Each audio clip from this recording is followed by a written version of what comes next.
Recording has begun.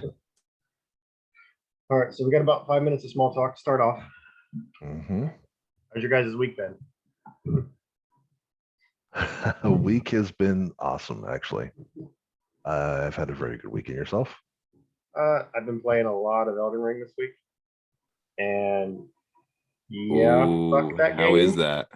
Yeah, fuck that game. It's got one controller, three. Nice.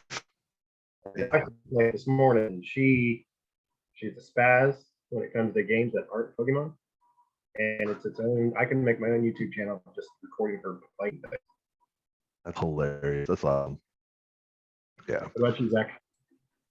Well, I'm sick right now, so I'm a little plugged up. But solid week. Only like 80 hours at work this week, so it's not bad. We're going through a big transition, so for the next month or so, things are gonna be a little chaotic. You do construction, right? Yeah, I work for a solar company. Yeah. Okay. But no, outside of that, it's been a good week, and can't really find anything to complain about. Like it's what's there to complain about? I live in California, but that's another thing. Yeah. The greatest state there is, I know. Yeah, greatest homeless population. California would be a great place to live, but exactly. We'll save a podcast episode just for California. Yeah, agreed. I really liked it when I was there, but I had a different experience than what you guys would have because I lived in the Mojave Desert. Yeah, well, I live on the other edge of the Mojave.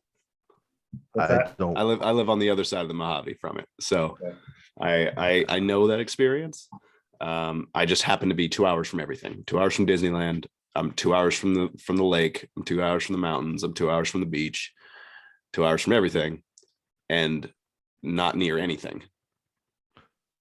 But you are 2 hours from everything, which is a unique. Which is nice, except for the homeless. The homeless around California. I'm just saying, for California, that's that one is. thing California has on almost every state. That's true. You got the mountains, the beach, it's the prettiest the desert. You got another country, all within a 2 hour drive. Oh, 100%. And I think the only state that I might argue that I thought was prettier upon visiting was Oregon, but I just have a real big love of trees and rain, and I get neither of those where I live. So, but you can also get that in California. So, yes, I thought for sure you were going to say Florida. So no, I've been to Florida, not a fan. We have some other news. So, wife and I decided that we're going to try for another baby. Ooh, all right. We've What's already that? picked out Number 6, names. number 7, 3. number 3. Oh, okay. She's wanting a girl. Okay. Because we got 2 boys. We've already got names picked out, and we're going with the same scheme. Both my boys have a Z as their name, Zane and Zeke. So if we get a girl, we're going to call her Zelda, of course. Of course. And her middle name is going to be Anne. And then, my last name starts with a P, so her initials are going to be Zap. Nice. And then if we have a boy, we're going to call him, I think she was wanting to go with Xander Garrus. Because Garrus is my favorite character from Mass Effect. Okay. All right. I like it. Yeah. I like it. That's awesome. Congratulations. Yeah. Oh. So that was decided today that we're going to do that. So, yeah. Hey. Awesome. As long as it's on purpose. Yeah. Yeah. We have 50 seconds left before we start. So I would just have to say good luck. I have an 11-month-old and I'm way too fucking old. Well, I'm 33 now, and I thought I was going to be over with the kids here soon because my oldest is 16, and my next one is 14. Now she wants to have another one. Well, okay. That's even better. I thought my gap was big. I have a 10-year-old and an 11-month-old. I'm also 43 in May. So yeah. Oh yeah. I got a 9-year-old and a 3-month-old. So, but I'm only 29, so I'm young enough. Yeah, it's fine. Yeah, I think we found out that Jeff was the oldest one in our group, our Discord channel. In the whole Discord channel? Yeah, I think so. By a bit. Yeah, that's not a surprise though. Discord's a young man's game. Me and Inferno Marine were the same age at 33. I think we were the next ones. That's Yeah. funny. I would not have, I would not have guessed that. Everybody else was in their 20s or just under 20. Yeah.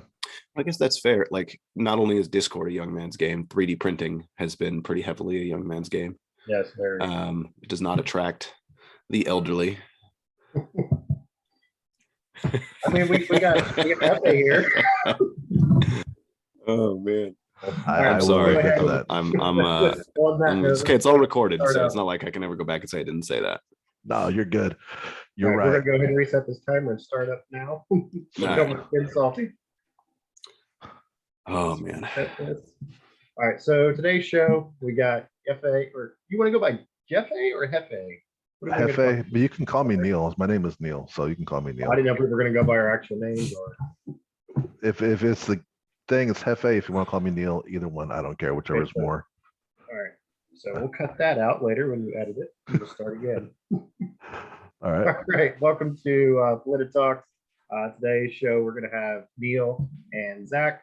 They're going to be discussing 3 different subjects. Well, possibly a third subject if we get past the first 2 within a timely manner. We got the U.S. digital dollar, tax the rich, and possibly school choice.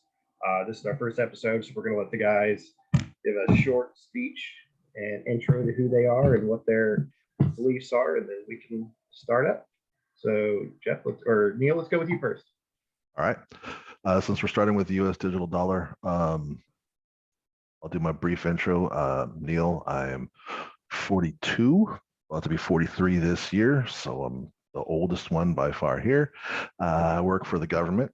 We'll throw that out there. And since we're about to talk about U.S. digital dollar, I will also say that I am very pro crypto. I own crypto. I believe in blockchain.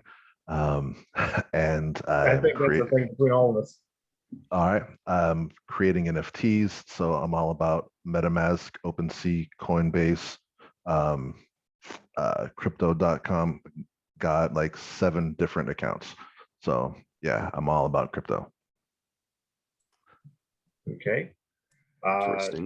Interesting. I'm Zach. For those that can't hear, I don't sound like I normally do this week. I get a little stuffed up this week, but I'm 29, going to be 30 later this year. I've got 3 kids. On the front of the U.S. digital dollar, personally think it's a bad idea. Now I do have cryptocurrencies. I do have a couple of different ones that I have. I wouldn't say that I'm deep into it. I've got friends with thousands and thousands of dollars in it, and some that have made tens of thousands of dollars on it. But not super into it. I think it's cool. I think it's smart. I think it's a fantastic system from a cryptocurrency standpoint. I think that those are smart. Not a fan of NFTs. I think you're crazy on that one. We're gonna have to do an episode on that. Yeah, but sure. It could go either way. But on the U.S. digital dollar, I'm not a fan of it, simply from the I would prefer to see cryptocurrency stay as a non-government entity run thing. I think China's already put out their own. And I just see that as being yet another thing that the federal government can manipulate to cause more problems for U.S. citizens. And Canada is a perfect example of that, in shutting down banks of people who donated to the Canadian truckers. I could foresee if we move to a U.S. digital dollar and they're just tracking it all the way down to your bank account, just shutting it off because they don't like you. Like, you're the wrong party persuasion this year, so no money for you. All right. It is very interesting, very interesting point. I think the reason I'm very for the U.S. digital dollar has to do with the fact that it's going to be central bank backed. It's not really going to be running on a blockchain. It is going to be running on a blockchain, but it's going to be enforced by a central bank, right?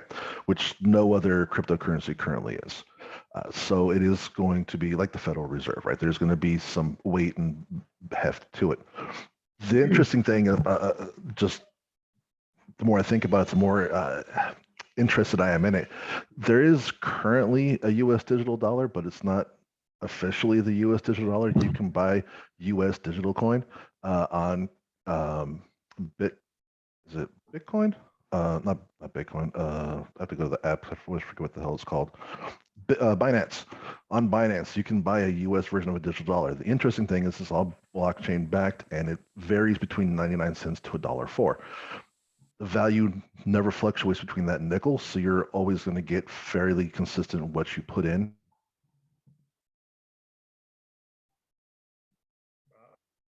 Did we lose him? Yep, we lost him. Fairly consistent what you put in. Well, while he figures out what's going on with the internet, that gives me free reign to say he's wrong, and I'm right, and he can't say anything about it. I mean, I'm kind of on the agreement with you, but I do think that we kind of already do have a digital dollar kind of thing where most people don't carry around cash. They already go through with their bank accounts. They have their debit cards, and they see most of their stuff. Did I drop out for a second? Digital. You did. You Yep, dropped out. You did. You back? There you are. I'm back. Yeah. Yeah. We got it. Okay. You said it stays plus or minus a nickel, and then and you froze. So I just said, well, he can't argue with me, so I guess he's wrong and I'm right. We're gonna move on. So I just talked about nothing to nobody. That's awesome. Okay. Yeah. I will say what you were talking about we do have a basically digital coin with everyone paying with their phone, and that is great. However, having a digital currency will also eliminate all of the fees, the transactions that go between credit cards and banks to cover that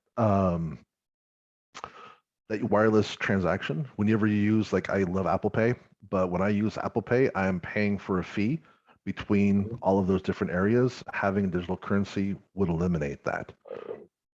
Yeah, potentially. I don't know how much you heard of what we were talking about before you came back to reality with us, but it would probably be an easy transition for the normies to get into the crypto world with the US dollar, because we already see no one carries cash. We already have basically a digital currency with our bank accounts. Everybody uses that debit card, and they very rarely have the cash, so they already see it. And you don't even use your credit card anymore. It would just be a transfer to where, instead of the government putting that cash out anymore, they're just going to completely just use the banks. They'll have their own bank. Everybody will move to that one bank. And you don't even need your credit card anymore. One bank for everybody. That just not. It's not really one bank for everybody. It depends on what wallet you use, and as long as the digital currency is available on multiple wallets and multiple platforms, they won't be able to just say this specific wallet. You have to use a specific wallet. Like everyone knows Bitcoin. Bitcoin can be used on multiple different wallets. You don't have to only use Coinbase or Binance. You can use whatever wallet you want. They'll take it. Exactly. Zach, you live by Disneyland, right? Have you been to Disneyland in the last 2-3 years? I have not. Everything in Disneyland, including the little hot dog carts, take Apple Pay. So there's a line specifically. I'm bringing this up because back to the whole not using credit card either. All I take is my phone with me. Using Apple Pay on my phone, I don't have to take anything but my phone with me. It has my ID in it, has my credit card inside of it, and I can pay anywhere in the park with it. That idea expanded to the world. I am super excited for it. And I know that I'm old and that's not the norm for people my age and above, but they just need to jump on the bandwagon and get with the times, man. The times change, you got to change with it. Yeah, I can agree with the ease of use, but I still don't like that the government would have their hands in something like that, because a lot of things the government gets their hands in gets bogged down and doesn't necessarily fail, because not all of them have failed, but it's not as well thought out and done as if the civilian side that would do it. So let me ask you this from perspective, Neil, on how to value a U.S. digital dollar. This is my primary concern. I mean, outside of the security concerns where the government can just come in and just say, hey, yeah, we just decided that you can't spend any money anymore. There's those concerns, but beyond that, the value of a U.S. digital dollar, we've already seen the federal government print money at an exponential rate in the last 2 years, and inflation is through the roof. I mean, absolutely through the roof. What is to keep the federal government? And I've been doing some reading on some things, or comparing a lot of it to the franc and other European forms of currency that just absolutely skyrocketed. And I don't think we're there yet, but there were some that it just absolutely ballooned, and we're doing a lot of similar policies currently that could lead to issues like that. But with a U.S. digital dollar, there is no necessarily I mean, we're already off the gold standard, so that's, it's not there anymore. But what is to keep the government from tomorrow saying, hey, now there's double the number of U.S. digital dollars out there. There's triple. Are they going to pull physical U.S. dollars out of circulation for every digital dollar they put in?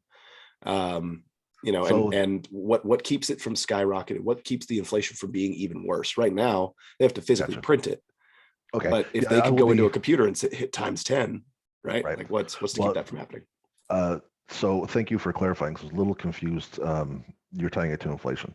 So the reason why it's a little bit different is simply based off of the fact that it's not the typical cryptocurrency that's run and built off of a blockchain.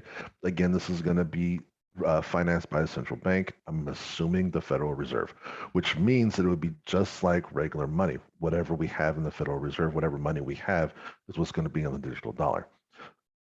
So the value of it is tied, the value of the digital dollar would be tied to the value of the actual dollar. It wouldn't really fluctuate. It wouldn't be a true digital coin in the sense that you can hoard it like it's a finite resource, like Bitcoin. The reason it keeps going up and down is it's a finite resource. Only X amount are made. And if I have more than what people want, I have more and they're going to pay me more for it. The value goes up. That wouldn't really be the case for something that's backed by a central bank. This would be the first that I'm aware of digital currency that would be backed by an actual bank as well. I think there's definitely some positives there, potential positives, where it would be nice, to your point, of pulling out those 3% fees, or those 1% fees, or whatever it is that Visa, MasterCard, all those others are currently charging. Obviously, we'd have to invent an entirely new way of payment to pull those out, right? Because that's just built into everybody's wallet right now. Like everybody's, like a physical wallet, you have every debit credit card you have has something attached to it, right? Unless it's an ATM bank card that only works at your bank. Like it's already tied to that. So how do you see Americans spending that? What do you see us rolling that out with? I think Apple, I love Apple products, so I always refer to Apple, but I know, whatever, Silicon Valley, come on now. Samsung on the same time, Google and Samsung as well have the same type of technology. You have an Apple wallet and you have a Google wallet, right, on your phone that has all of your cards in it. It should not be too difficult for you to link your crypto wallet to that wallet as well. And then you would pay the same way you're using Apple Pay, the same way you're using Google Play, or whatever the hell Samsung uses. I don't know what it is. But yeah, that's my envision, and I would love to see it because the technology is there for it. It would not be hard. It would be a simple transition.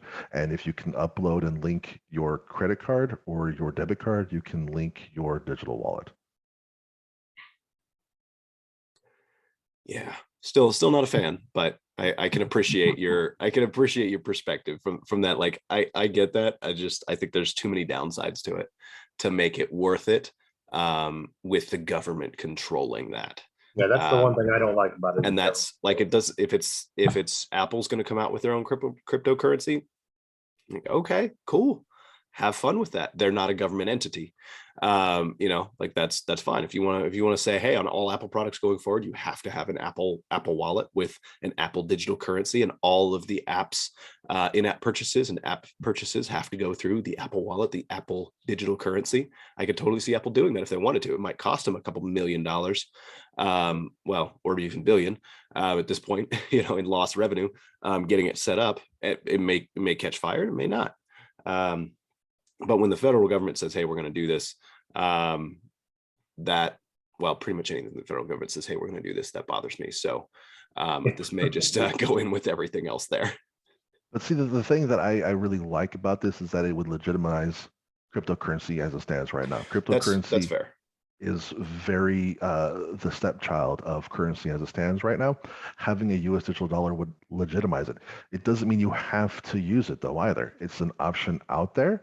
And so if you can link, like if you have Coinbase and you link your Coinbase wallet to your Apple wallet, you don't have to have US digital dollar. You can still have your Bitcoin, Ethereum, SHIB, whatever you want to have on there. If you want to just run meme coins and just link it to your Apple wallet. The idea that it would legitimize cryptocurrency and then open the door for more cryptocurrency to be more normally used, because right now you can use Bitcoin for quite a few purchases and Ethereum and Dogecoin now, surprisingly, thanks to Elon Musk. But that's really it. But the idea of it being able to be expanded upon by the acceptance of the federal government, they're already starting to accept it, mainly because they want to tax the shit out of it. But the idea of them actually creating their own would help legitimize cryptocurrency. In America, it's already legitimized in most of the world, and they would help legitimize it here and expand upon it. So you wouldn't have to use theirs, but it would be an option, especially if you're nervous about it. I understand, but I don't like it. I get your point though. I give you the, I give that to 5-minute you. warning. That That's makes fair. sense. That's fair. Well, I think that's actually all I think Neil makes a great point there, but I've argued all I have to argue on that. Yeah, I think we were all in agreement that there are a lot of pluses and the few negatives to it. We need to really think them out and fine tune those. Well, then let me ask you this, Neil. How do you keep the federal government from abusing it? How do you keep them from just not as if you were to Using it write the against their bill? political rivals. Say what? Using it against their political rivals. Yeah, right. So there's that. There's the using it, the federal government coming in and just saying, hey, you don't have any money anymore, as well as the federal government saying, hey, this is now worth, there's 10 times this amount now. Like how, in terms of in how we build it as a country, as a federal government, if we're going to build that, what fail safes do we put in? Well, I would argue you don't put any fail-safes in. There's no fail-safes in for cryptocurrency as it stands. So if you're going to truly make it like a digital coin, right now, people that bought Bitcoin in 2017, 2018, when it was $86,000 a coin, they lost fucking everything. It's down to 36,000 now. You lost 50 grand per coin that you owned. So if you dumped your life savings, that's it, and too fucking bad. That was just a risk you took, and you're out. If you try that with a digital dollar and they're going to make it like a true digital coin, well, then it is what it is. It's backed to an extent, but I would think, and again, I hate to put words in the mouth of the government because they love to change things as it's being written. I would assume, and I would think that because it's backed by the I'm going to say Federal Reserve. They keep saying central bank, but I can't think of another central bank they would have back it other than the Federal Reserve.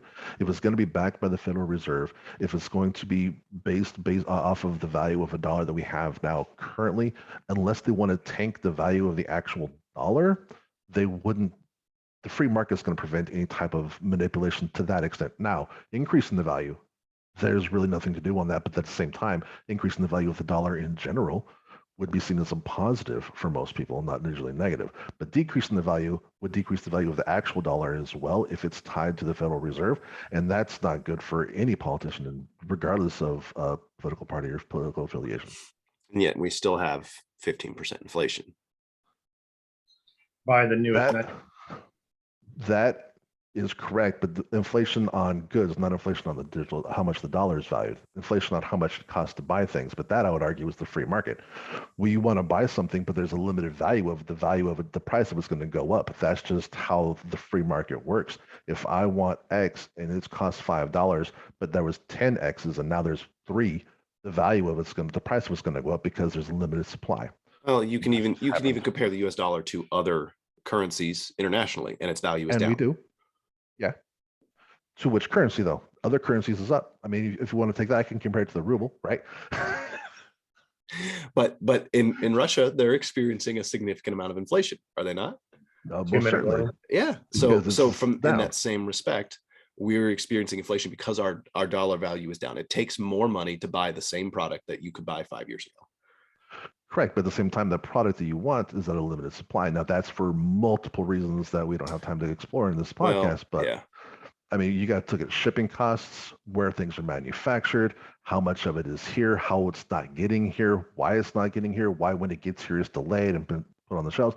There's a whole myriad of reasons that we could go into that would take multiple podcasts to go over that contributed to that. It wasn't just, though it seems like it happened overnight, it wasn't just an all of a sudden type of thing. 1 Now minute. back to the digital dollar. Will that happen with the digital dollar? It may. But again, my argument to that is that's kind of what happens when you gamble. Playing the stock market is gambling. Buying cryptocurrency is gambling. And if you're going to gamble with your money, if you want to play it safe, keep your actual money in the bank. That's fine. That is 100% okay to do. It's still an option. But if you want to try something new, take a risk, see what happens. Zach, your closing arguments? I'm just 30 not going to seconds take a left. risk. This is not happening. I'm not a kind of guy to take a risk with my money. That's You don't invest or anything like that? I do, but fairly safe. Like I'm not on the riskier side. Or if I do, it's in small amounts that I can afford to lose. Like I try not to invest anything that I can't afford to lose. It's kind of like don't borrow, or don't lend money that you have to have back. Yeah. I don't invest money that I'm like, man, I can't pay rent if I don't get this back, or man, I'm gonna ruin my retirement plan if I sink all of this into Bitcoin at $86,000 and it tanks or whatever. Like I don't invest in that to that extreme. I guess it's probably not an extreme, but to that level, we'll say. Yeah. And generally a little more conservative on that. You gamble? No. I love gambling, and I risk everything. Before I got married, I would gamble away my mortgage before, just because that's what gets the juices going, man. If I can't. So travel to Vegas intermittently, every now and then for work, and I'll go in and take $10 and figure out how to make that last 2 hours for the entertainment purposes. Like I go find some machine or something where I can play blackjack for 2 hours at like 5 cents a game because I'm bored, not because I'm trying to win anything, but just for the entertainment value. But that's as far as I'll take it. I am the by wife no and I, means. whenever we've been, well, whenever we went to the casino, because when we lived in Oklahoma, they put in a casino right up the road from us. We would go in with maybe $50 a piece. We would play, and as soon as we made $50, we would pocket that and then play on what we had left. So we'd always leave with what we went in with. You went with the break-even method? Yep. Yeah. Obviously a long time ago, we're talking 20 something years ago. I worked, and I was by no means rich, but everything I had went to gambling. I lost like $5,000 or $6,000 in a half an hour. Shoo, man. Yeah,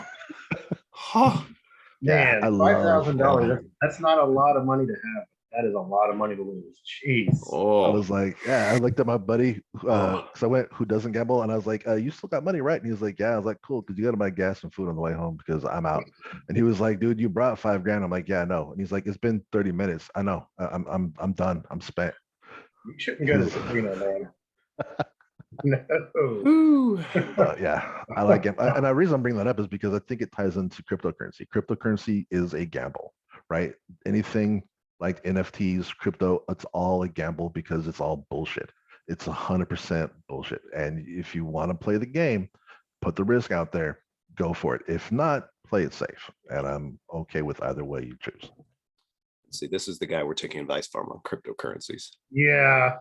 You're saying. Right, let's move on to the next subject. So our next one is tax the rich. Neil, you started with the last subject, so we're gonna let Zach start out on this one. So go ahead, All Zach. right, here we go. Ready? Make this easy. Taxation is theft. No, I'm just kidding. I was gonna make it that easy. No. I think our government taxes the individual already probably way too much, and would love to see several changes in our US government tax code. But at the end of the day, I think taxing the US citizens is probably not the best way to raise government funds. Now, to be fair, I would also like to slash about half of all government agencies to the bone or make them non-existent, because I don't think the federal government has any business being involved in many of the things that they have their fingers in, and that would resolve a vast majority of our budgetary issues. But the tax the rich, stemming from specifically, we need to increase our tax rates on the rich, the perceived rich? Are we setting a dollar value on the perceived rich here? Because as the United States, we are far and away one of the most one of the richest countries, if you would want to say. If you look at median household income, we have a lot more money than when you compare to the rest of the world. And we're, by default, we're already in the top 1%. But what are we saying by tax the rich more specifically? Thank you. That's actually a great thing you brought that up. And the reason I'm bringing that up is because I brought up the tax brackets and the income levels associated with each tax bracket, so we can have a basis to start with. You want So, to share fantastic. that? I can, if you'd like. Yeah, do it. Share screen. Oh, Make sure you don't got anything inappropriate up on there that's going to pop up. I don't. It's disabled. Can you enable the screen sharing? Zach? The only thing they're going to see is my school. All right. Try that now. All right. Can you guys see this? Let me make this bigger. Can you see this? No. The tax brackets? Not popping up for me. How about now? There we go. There it is. There we go. And is that showing up on our recording? Yeah, it not should. Sure. Well, all right, Okay. perfect. So First 10%. show, we'll figure it out. Yeah, right. 10%, I'll just say it. 10% is for singles, 0 to 950, head of household, or married, 0 to 19,900. 12% is 9,951 to 40 grand, or 40,525. I'm going to skip down to the bottom. Top. Yeah, just read the top end values. So 35% at 500K, 32% at 200K, 24% at 160K. Yeah. And anything over 525K is a 37%. And so I would argue the wealthy would be the 37%. Okay. I mean, shit, I don't even. And we're going by married or joint, because married is obviously different. Married, we'll just say single. Okay, Just for say single Single, individual. because the marriage rate is dropping significantly. Yeah, but me being married for as long as I have been, or as young as I was when I started, is very rare these days. Correct. However, amongst the wealthy, it's not surprisingly more wealthy individuals are married because of the tax breaks you get with it. Yeah. Now their income is separate, and they might file head of household, right? They might file separately, but they typically tend to be married on a higher, I think it's like 53%, which is still higher than the norm. I think it's down to like 40 something percent. Anyway, yeah, so we can do the 523,600 for 37% and above. Or we can go with the 0.01%, which is something like $30 million. Yeah. Well, so let me ask you this. Do you think that people making 500K a year or over $1 million a year need to be paying 40%, 50% in taxes? Or what's your solution? What do you think we do to come up with more funds? Or are you a I don't know, what's your solution here on taxing the rich? I'm interested. Okay. So no problem. I actually am fine with the 37% where it stands. The issue I have is the way income itself is taxed. Because again, when we talk about wealthy individuals, and when I'm talking wealthy, I'm talking about Warren Buffett, Bill Gates, right? You're billionaires, you're multimillionaires, people that have a shit ton of money. If you're making $100 million a year, you're more than likely sitting on a half a $1 million salary, $500,000, right? So $500,000 is going to be taxed at 37%, but your $90 million that you made was on different assets and dividends, right? Those are all taxed at roughly 9%. So my solution would be to raise that. I'm not saying it needs to go up to the 37%, but I would definitely say it should be raised, maybe 15%, bump it up 6%. So you're saying that someone who bought a property or bought something of value, paid taxes when they bought it, now should pay taxes again when they sell it at a higher rate than they currently are paying? Well, so yes, one, if you're selling it, you should pay taxes regardless, because the person, unless you're the person buying it, pay taxes. You can always offset that cost, right? When you're selling, especially when it comes to property, you can offset that cost. So this is what the taxes are going to be, and the buyer has to pay them, and therefore you're not paying anything. More importantly, though, it's on your stock options. So when you own stocks, every quarter, semi-annually or annually, depending on how your shares accrue interest, you get paid money. Those dividends can either be reinvested in the stocks or they can be cashed out and given to you. That's income coming in. That's specifically what I'm talking about, because that income there is income. It's cash money in your hand or in your bank account that is being taxed at roughly 9%. And that I'm saying you technically haven't paid anything on it, right? Your stocks went up in value. You bought it at this, it went up in value. It has made enough. And in this time has then supplemented you and paid you a lot of money. That money should be taxed because you haven't effectively paid anything, or you paid a lower percentage rate on it because you bought it at a lower amount. So pay the 15% on that income. That's specific. That's more specifically what I'm talking about. Okay. Well, then hear me out, because I think we actually have a little bit of common ground here. If, like, obviously I can't abolish the entire tax code and just say we'll tax, imports and exports for the majority of our government's funds. Anything beyond that, then too bad, shut the program down. But since we can't do that, and we're still trying to raise revenue at a fairly decent rate, what if we say change to a flat tax bracket of 15 to 20%, but all income of all kinds gets taxed at that. So it does not matter if your salary was 500K and then you made another 2 million in capital gains or other dividends or property. Doesn't matter. It's all getting taxed. I think 20% is probably the limit for what that should be, in my opinion. I think I'm paying somewhere around in there. But I feel like that's a I don't know, it seems like a lot of money when you think about it from the perspective of, okay, one in every $5 that I make, I have to give to the government in exchange for what, right? Like, in exchange for what do I use from the government? I think some people use that more, and some people use that less. But from a perspective of, I feel like any more than 20%, like that's where you were, approaching like gift tax, or when you win the lottery, it's taxed like 50%. Is crazy to me that you win, $5 million, but you're really only getting 2.5. The government's just taking the rest. Only if they take lump sum. If you only take if you take the buyout, it's like 9 or 10% though, again, right? So it depends on how you take it. So those people that win, $500 million, but win the Mega Millions, the Powerball, if they don't take the payouts, if they take the 20-year payments, that's right, they will get more the money. vast majority, a lot more. But nobody wants that. Everyone wants instant gratification, but that's a whole nother podcast. Well, that's why they're playing the lottery, and there's a reason that almost every single person that wins the lottery ends up broke within 5 years. Now, I do play the lottery religiously. I'm not religious, but that is my religion. I do play the lottery because I love gambling, and my wife says that's gambling that I can do. So I will definitely do that gambling, but I haven't won, obviously. But I will obviously, I'm right here to tell you, if I ever won, I would definitely do the 20-year payout, especially now that they changed it so you can, if you die, pass it on to your spouse. So, because it used to be that if you died, it just was gone, but now they will continue paying off to your spouse or children, depending. So that's nice. That is nice. I would definitely choose that.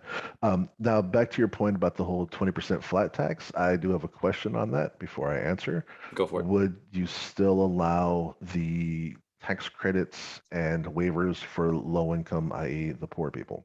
Yeah.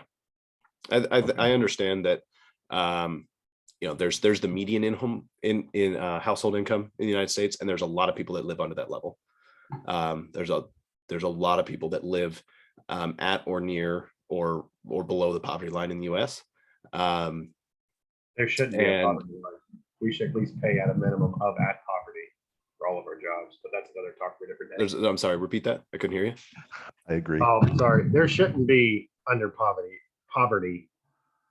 The minimum wage should be at poverty at the. Oh no, we're gonna get minimum wage on another That's day. a different. But we'll talk that but I'm not a fan of people that are barely able to pay rent, barely able to put food on the table, having to pay one in every $5 to the federal government. There are plenty of other people that could afford an extra dollar, whatever their income is, their equivalent in tax. Others can afford. I think you can significantly lower that, and there's obviously ways we currently calculate that, and I'm okay with our current ways of calculating that with like child tax credits and things like that, as well as I say that as a father of three. Definitely haven't taken advantage of that over the years. But you know, there's plenty of, I think, current systems in place. But I would love to see, yeah, to your point, that all of the different forms of income be taxed at a similar rate, or the same rate as the other forms of income. I'm not a fan of unrealized gains tax, which has been currently proposed on Tax the Rich, which is one of those things I was kind of asking. Have you looked at unrealized gains taxes, and what's your feelings on that? Um, I will be honest, I'm not very well versed in unrealized gains. So I'd like you to explain it a little bit to me. I can tell you off of if it's anything like it sounds, I'm not a fan of that It's a either. horrible idea. So let's say the stock market rises and your stock that was $1 million is now worth $2 million. You don't sell it, but it's worth 2 million. You have to pay taxes on that extra $1 million you now have, Yeah, even no. if you haven't sold it. And yeah, And in no. fact, if you then sell it later and it's only worth $1 million, doesn't matter. You're going to pay taxes again now on the million. But basically, for every dollar it earns on the stock market, you pay taxes on, and that's unrealized gains tax. Yeah, no, and that's what I thought it was, and that's why I'm glad you clarified. Yeah, no, I'm still not a fan of it. Again, I'm okay with taxing dividends paid out to you because that is income you received. You actually have that money. I believe you should pay taxes on it, and I believe it should be a fair rate, not the 7 or 9%. I can't remember what it is. It's under 10, and it's ridiculously low, but considering that's where the vast majority of wealthy people make their money.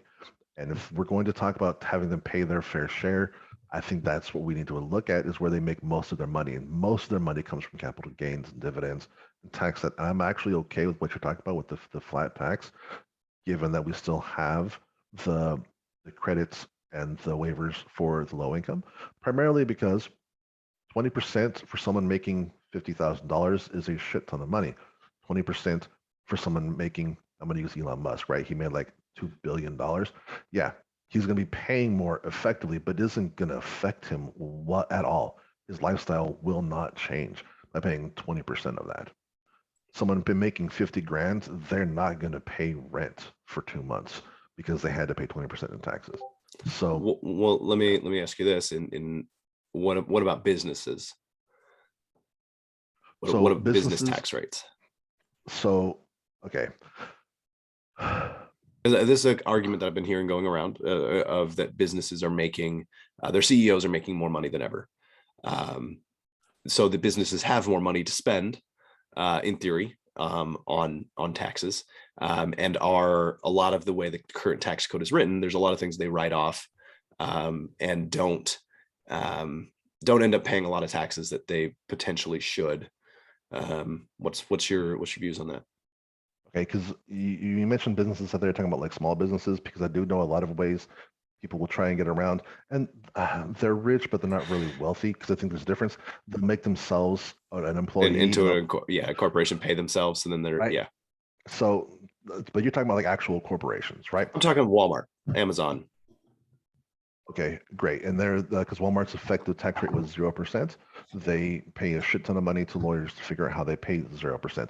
Not to mention the fact that they get a lot of federal subsidies, i.e., welfare from the government, to help them do research and development and marketing. So obviously, 5 minute warning. I'm a big fan of them paying taxes. I really believe they need to start paying taxes, and I would like to see those loopholes they use their lawyers to find eliminated. Again, I think they should be paying the same thing as everyone else, 20%. If we're going to go with the flat tax, make it pay 20%. I don't see anything wrong with that. I think right now the business rate is something like 15 or 13%. It's in the low teens. I'm fine with upping it to 20%. To be honest, I'm fine with keeping it where it's at, but just actually making them pay it. Because it's extremely infuriating to see companies making billions of dollars and paying effectively zero in taxes because of the loopholes they find. And that's, I mean, I guess that's human nature. Part of that is human nature, where we're only going to pay as little as we can. And I understand, like, from the perspective of, if I had a business and I had shareholders that I reported to, and I told them, yeah, we paid 20% taxes, and they're like, well, you didn't have to. You could have only paid 10. And we're like, yeah, but we're supposed to pay 20%. I'm probably going to get fired for wasting company funds because I paid the official tax rate instead of finding a way around it, right? Mhm. Like that is currently, there's just the current tax law is too complex, and it allows for far too many variables. Right. And And I it's understand, complex on like, purpose. and not every situation is the same. I understand that not every situation is the same, but I think we've gotten probably a little too far into the weeds with just about everything our federal government does. So it's time to bring that back, simplify a lot of things, and just start slashing programs to the bone. And then we don't have to tax the rich. Well, no. We keep the tax rate where it is. But again, back to you brought Walmart as a great example because Walmart has a lot of corporate welfare that they get. In many places, when you apply for a job at Walmart, they give you a food stamp and Medicaid application at the same time because they know your rate and what you're going to get paid and worked will not be able to pay for your food and your health insurance because they're not going to give you health insurance whatsoever. So we as taxpayers are effectively supplementing their employee pay because they're not going to pay their employees enough to buy food at Walmart. So they're going to have them apply for food stamps to buy food at Walmart. And that's ridiculous. That's kind of depending on where you live, though, because here where I'm at in Ohio, Walmart employees are making $12 to $15 an hour.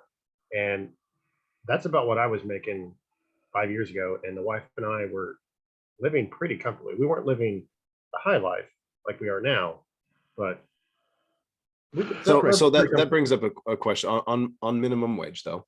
Do you the common argument I hear is that it needs to be enough for someone to live off of, but it would seem to me, and has been someone who worked two jobs and worked 100+ hours a week to make ends meet.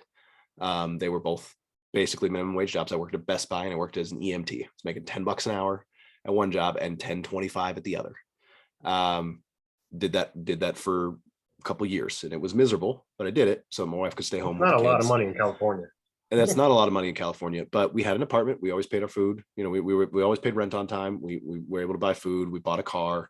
You know, I bought a used car that was a good car. I still have it. Good car. Got 150,000 miles on it now.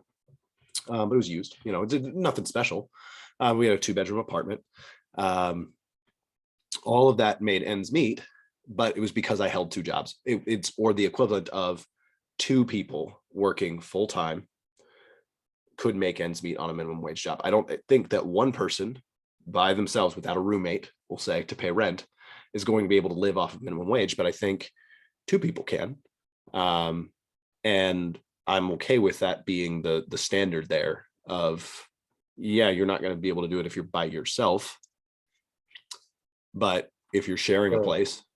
So what you're saying is tax loophole, get married. Ding dong.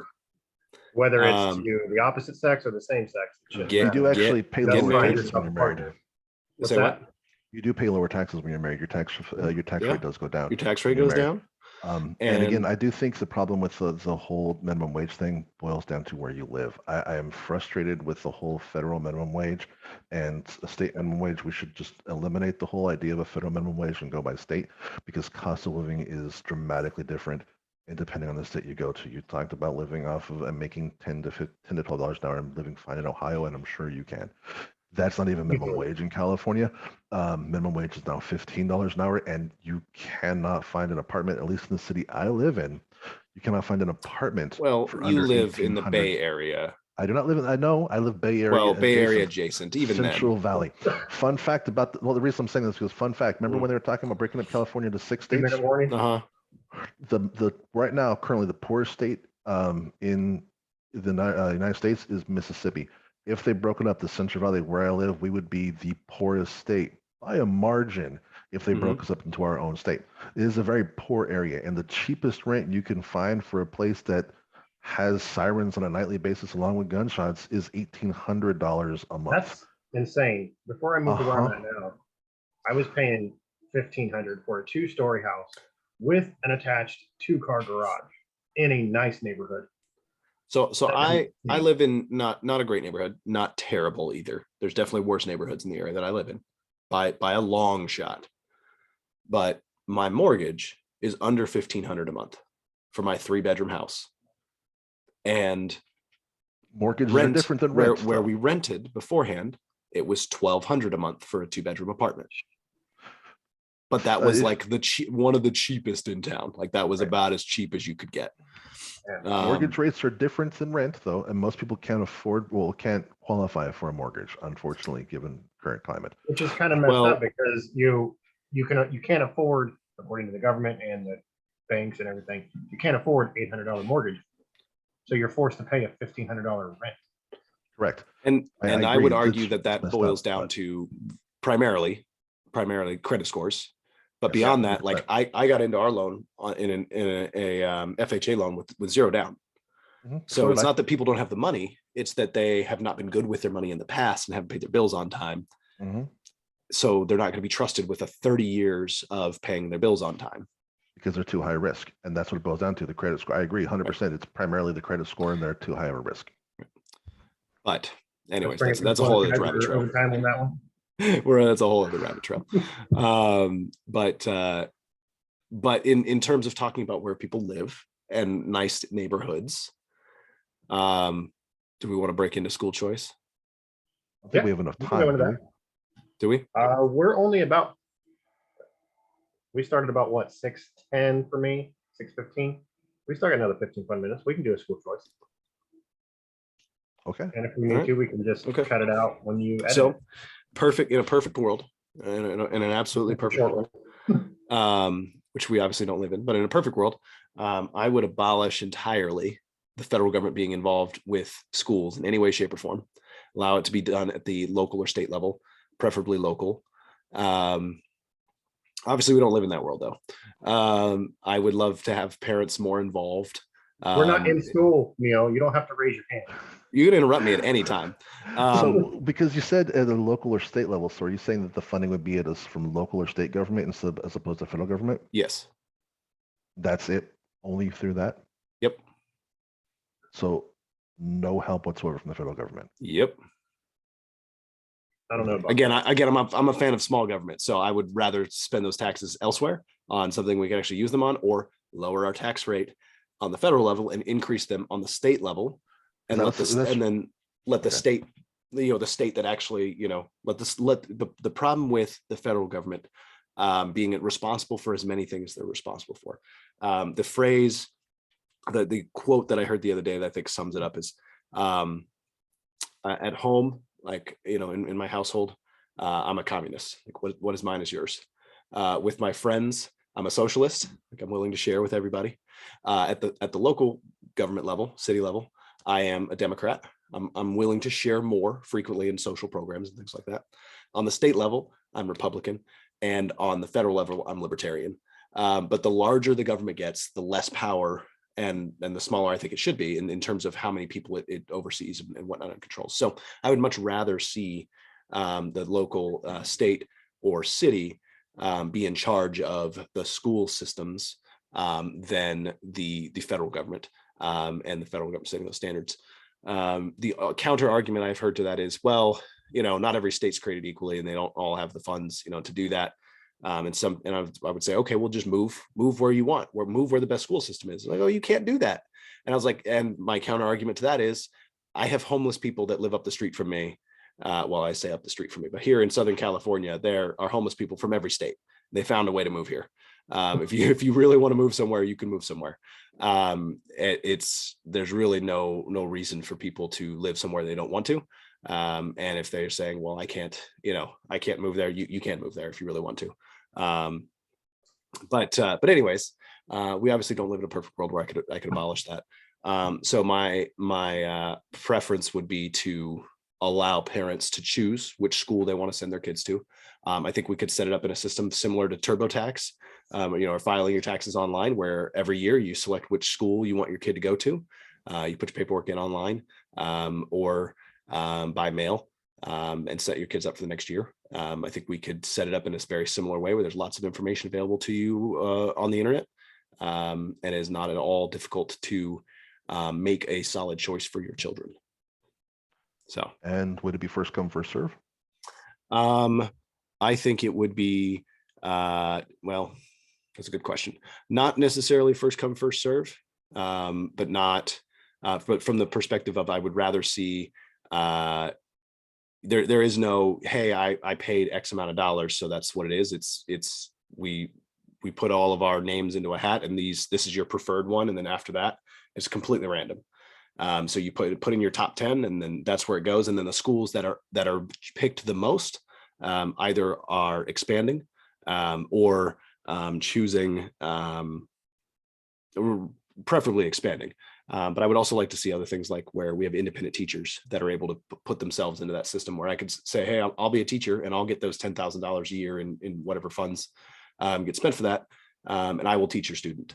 And I could spend that $10,000 as a teacher however I want. Now that could be, if I have 40 students for the year as a teacher, which would be a lot of students to have in a single classroom. So let's bring that number down to, we'll say 20 students, because I think that's smaller than the current average classroom size in California. The current average classroom size is like 28 students. Yeah. So it's smaller than the current average classroom size. So now I have $200,000 a year, which is far more than the average teacher makes, right? Depends on tenure. Okay. We'll So say a tenured teacher that's been there for like 30 years can make somewhere around 180 grand. Well, that brings up a whole other question of why teachers say they That's don't a make enough lot of money. Depends on where, it depends on the school, it depends on the district, depends on what you're doing and what you're teaching. It also depends on a whole myriad of different things. For California, the teacher ranges, the Mhm. salary range for a teacher runs from 35 grand to just under $200,000 for a teacher, which is stupid that it's that variant for the same fucking thing they do. Yeah, Depends that on doesn't make how a whole lot long of you've sense. been there. It's how long you've been there, not even your performance based. This is how long Mhm. you've been there and what you're teaching, and if you're doing any extracurricular stuff like that. So you can That doesn't seem to make make a up whole lot of sense. We still have the tax bracket screen share up if you want to go ahead and shut that. Oh, But to that point, the most proponents are not a fan of school choice from the perspective of, they're worried about funds not going to their local schools. Would that be your primary concern, Neil? to be honest, my primary concern with school choice is the idea of the question I asked: is it going to be lottery based or first come first serve? No matter where you go, one of the things that has to do with, we talked about buying a house. When people buy a house, one of the most common things to look for is the school in that area, because currently it's based off of your area of where you live. This is where the school you're going to go to, when they want to buy in an area that has a good school. If that's eliminated and they can just go to whatever school they want as long as they can get there, everyone's going to flood to the school that has the top performing, depending on what you're looking for, right? If you really want your son in that football program, you're probably going to have him try and get into De La Salle, right? But if you're in a science program, you probably have them go to one of the collegiate schools. We have a lot of collegiate schools up here that focus on the math science. They're going to get flooded, and most people will not have a backup because that's the school they want, because it's their choice and that's the school they're choosing. How do you account for that? That's a great question. I think there's lots of schools here in California that are absolutely fantastic, and there's lots of them that are garbage. But I think when you actually make the schools compete against each other, not just, oh, you live closest to me, so you're going here, you don't really have a choice. That the teachers that are there, they won't have the ability to be terrible anymore.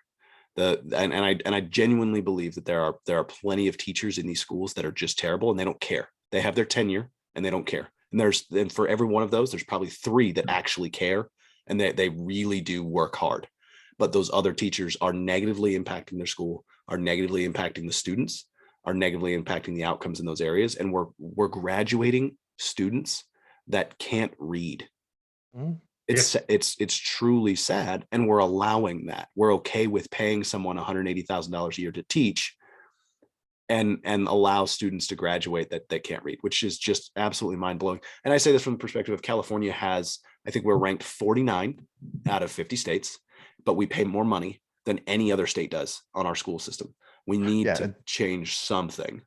To be fair, the person that's making 180 grand isn't going to be working with those shitty schools. And the reason why is because they're most likely working at a school that's in a high income neighborhood, because right now, the more income in that neighborhood, all of that income goes to that one school in that area. That school has a lot more income. It has nicer equipment, has more valuable teachers because they can pay more, which is why everyone wants to go to those schools.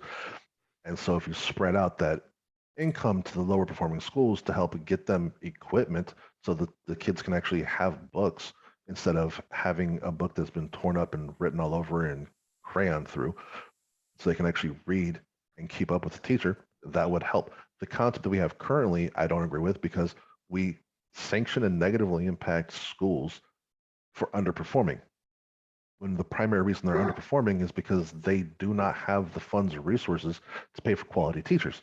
They have teachers, like you said, that acquiesce to what they have. This is what I get. I don't want to put my own money in. Why should I have to supplement the classroom setting with my own money by buying pencils and paper? When my son was in kindergarten, we had to supply the class with toilet paper because the school was so poor. They didn't have enough money for toilet paper for the classroom. That's just sad. There's no reason for any school to not have toilet paper for their kids in kindergarten. I just don't understand that. That doesn't make any sense at all. And I say that from the perspective of, again, you look at how much money we spend per student in California per year. We're spending, if I'm not mistaken, we're spending over $13,000 a year. Yeah, but you also that takes into consideration 1 minute private warning. schools, which we have. Private schools cost a shit ton of money, and it's That's including just everyone public else. schools. That's Okay, just public schools. Even looking at public schools, that's also taking into consideration the public schools that are in rich areas, and those parents pay a shit ton more money for their kids to go to those schools, even though they're public. They are better than some private schools.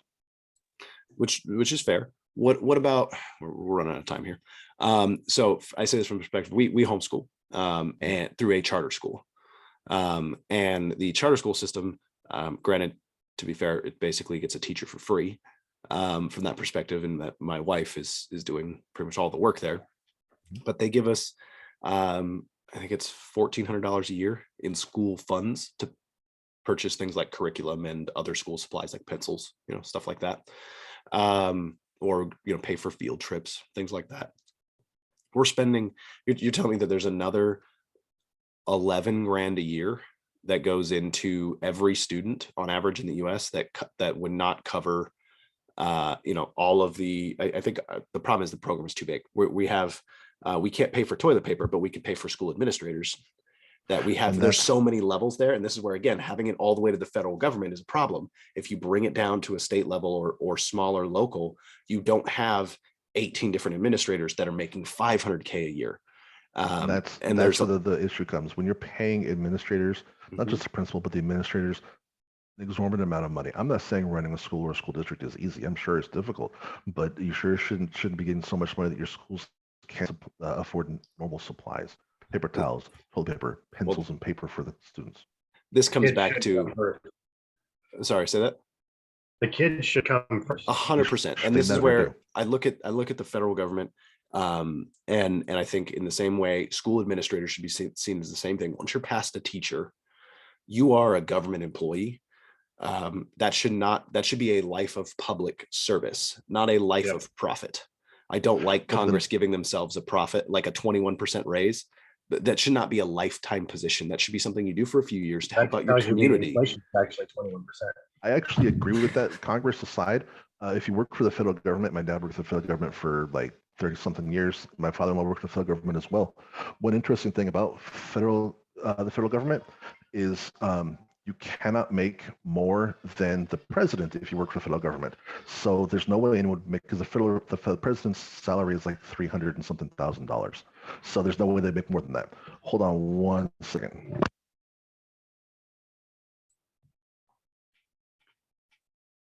Sounds like she's got a family emergency going on there. I think I heard the baby cry. Yep, heard a baby cry.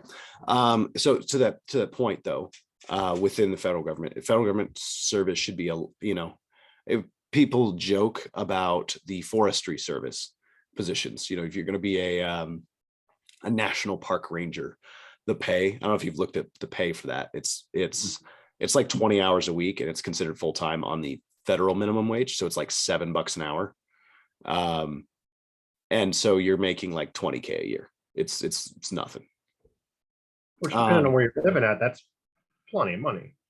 Well, again, here in California, they advertise it. Go ahead. Well, I was just scrolling Instagram, and like my wife and I love to go. And I'm back to national parks. And we were just talking about federal minimum wage tying to federal park services, national park rangers making $7 an hour or whatever. to help run, national parks. And that's just it's not a place where you're going to go make money. It's a life of service for them. There's a lot of people, they're not going to get rich running national parks. They're not going to, and when I say get rich, I'm talking like living far above the median household income. When you look at people within Congress, when you look at school administrators, when you look at people that should be a life of service. If you're going to do it for life, that's one thing. I think there's a lot of positions that need to have term limits, like congressmen. But when you look at our federal government, I think they are all paid far too much, and it should not be. There should be a significant income limit there for that. It should be something you do as a point of service, and we compensate you for your time a little bit, but you're not going to want to do it for more than a couple of years because you're going to not make a lot of money doing it, and it's going to be a drain on your own personal resources, or at least keeping you level. Not For every not federal necessarily position? For any federal position that is beyond like basic management. So the way I say that from those like deciding laws, those that are Yeah, so the federal judges. What about a federal judge? I also think that should be a life of service. I don't think they should be, making a ton of money. What do you consider a ton of money though? Because they make between 180, 200 grand a year. It's still less than the president's salary. It's fairly well. They can live decent off of it. Yeah, that's and that's fair. I know there's plenty of school administrators though that make far beyond that though, right? Oh, for sure. LA school administrator for LA. Oh my gosh. Makes like something like a 1.5 million or some shit. It's ridiculous. Which makes no sense. Well, LA Unified is a whole other animal of that school district. It should be broken up. It should be. Hey, we agree on something. Hey. All right, with that, we'll get to closing thoughts then. Neil, what are your closing thoughts on the school choice? What would you? So I'm ultimately against school choice, primarily because I don't think it's fundamentally feasible with this current school system. We'd have to completely revamp the school system as it stands.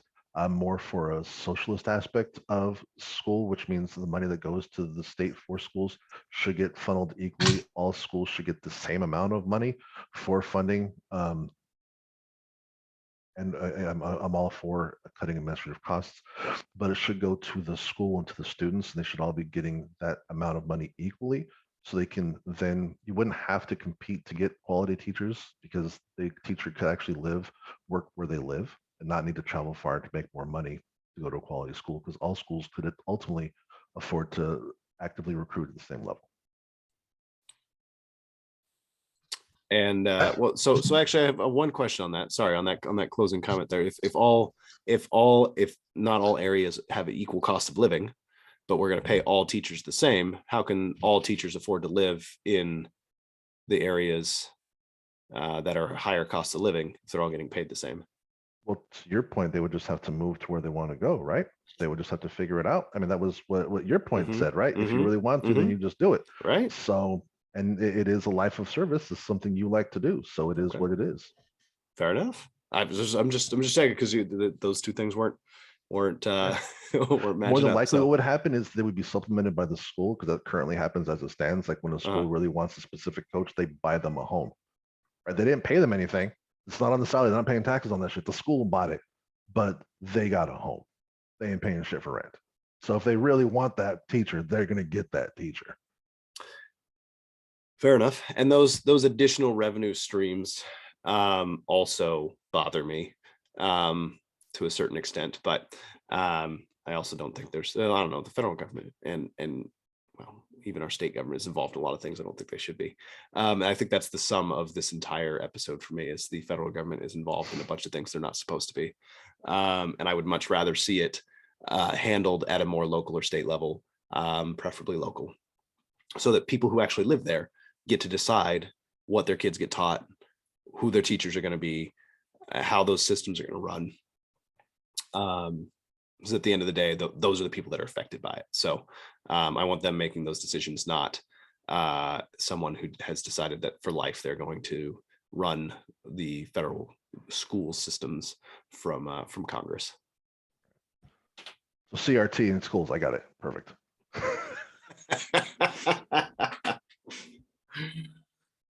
Ooh, okay. Yeah. We'll go ahead and cut the recording here, and we can start the real podcast. All right. Yeah, that's fair. Cryo, any closing thoughts?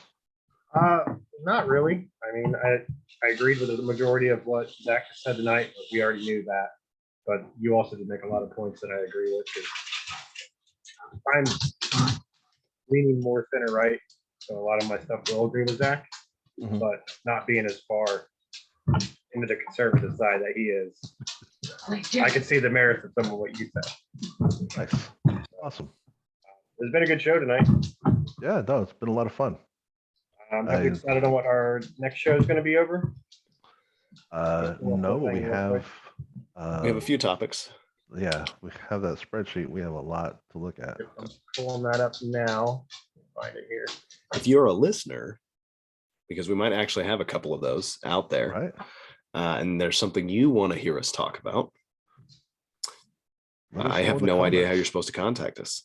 Let us know in the comments. I'll have it I on my will. I'll put YouTube in the. channel. I'll create an email address, and Neil, you can put it into your YouTube channel, and the Oh, certainly. There we go. It's on YouTube. We'll, Send some comments yeah, there. and then how it works with this. We will ignore you, but that's okay. Podcasting stuff. We'll figure it out. This is our first episode. We got a lot of growing pains to figure out. I'm sure. Yeah. We did. Let's go with. You're gonna have to put that list of topics into the Google Drive. I don't see it on there. Hold on one second. Let's share screen. Screen 2, share. How about that? You got that? Yep, I can see that now. Perfect. I like number 8. We don't need to jump into guns quite yet. No, let's kind of stay away from that for now. All right, let's go with I like number 8, closing the border. I think that's an interesting one. And we talked about it already. We can transition into minimum wage. Yeah, we can throw a Yes. minimum wage. And then we could, I'm a fan of the drug testing or job requirements for welfare. We could definitely go into that. Let's do minimum wage as the first one, and then drug testing. And if we got the time, do the closing the border. Is that a good order for you guys? Works for me. Works good. Sounds good to me. Yeah, I'm all over with that. All right. Anything else you guys want to discuss before we close out? Discuss, no, but some cleanup that I can edit out. Again, if you could put those pictures that you want for me to use in the Google Drive, I'll go ahead and get a JPEG set up and I'll clear it with you guys and send you guys a couple of takes of what I have. And then when I'm done editing it, if Zach, if you could put the video in there as well, I'll edit the video. I'll also create an intro and outro for the podcast on that website I linked to you guys. And then I'll send you the podcast so you can review it before it goes out. And then once everything's agreed upon, I'll go ahead and start posting it to everywhere that I can. And then I'll blast it in the Discord so everyone knows where it's at as well. We do have a logo artist on our Discord channel. I can't remember her name, but she created my logo. We could probably have her create one. She made me one for, I think it was $50 that I paid. All right. So we can get with her and see what she thinks. Exactly. Yeah, for sure.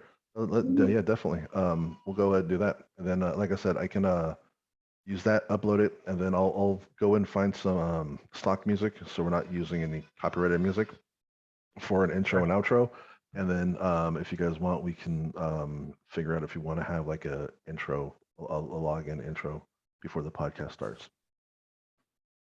Sounds good. Like a voiceover music type thing. So yeah. I'll go ahead and stop the recording here. You can edit out what you want.